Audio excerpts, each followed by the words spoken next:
Yeah, my name's Jason Blades, and I work for a nonprofit organization called To Write Love Under Arms as a music and events coordinator. Yeah, To Write Love Under Arms is a nonprofit movement that's dedicated to presenting hope and finding help for people struggling with depression, addiction, self-injury, and suicide. And we also exist to encourage, inspire, inform, and invest directly into treatment and recovery. Yeah, since 2009, I interned with them during college, moved from Boston to Florida, interned for a semester, stayed on an extra semester, went back to finish school, and they ended up offering me a full-time job as the music and events coordinator. The program was growing, and they had no one to fill the role, so I fell into it. Yeah, I've been full-time since 2011, the beginning of 2011, and I managed their presence on a lot of festivals on the road with this one other guy named Chad, and we just get to work connecting people to the organization, providing resources, help for people, and then just encouraging people every day. So yeah, I love it. Yeah, so I've done Warped Tour the last 6 years for the organization, so I'm sure you might be familiar with that, but for those that aren't, it's a pretty big traveling festival that hits like 40 to 50 cities in the summertime, and through that we're able to connect the organization to upwards of 600,000 people in just like a really short time, so that's a really good festival for us.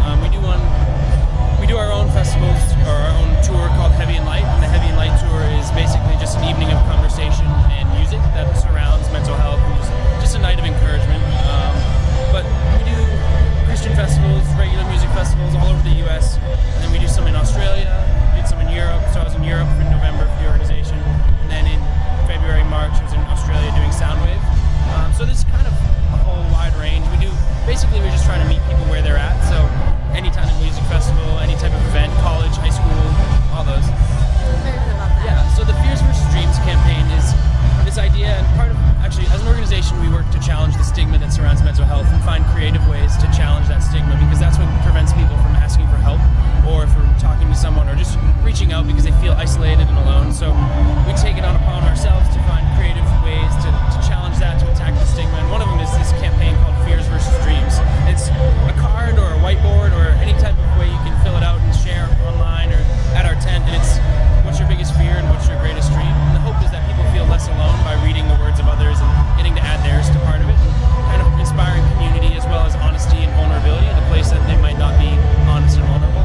So we do it at most festivals. We have it here today at Riot Fest, and then also we do it at Warped Tour. People can participate online through our website. We have a piece of paper, a PDF that you can print out, fill it out, tag social media, just for everyone in the world to see, and kind of for then people to also just get it out there for themselves. One of the bigger weeks as an organization for us, because it's National Suicide Prevention Week, and this past Wednesday, September 10th, is National Suicide Prevention Day. So we spend all year curating content, getting guest bloggers, just for this week to be really special, just to remind people that they're not alone. And this year we have a tagline every year, or a special saying, and this year it was "No one else can play your part." And so we have a shirt, and we had sold a kit for people to buy the money goes into suicide prevention and awareness and resources, but also they're able to take that shirt and just post online why no one else can play their part. And the hope is that people recognize that their story is theirs and it's entirely unique, and that no one else can live it because they have people that care about them. They have things in their lives that no one else can participate in and can be a part of, and that their part is important. So it was really awesome to see all the people kind of respond to that and explain and share why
themselves at a festival that we happen to be at, we have a booth. You can visit our tent, and at the tent we have resource guides that are localized for each region.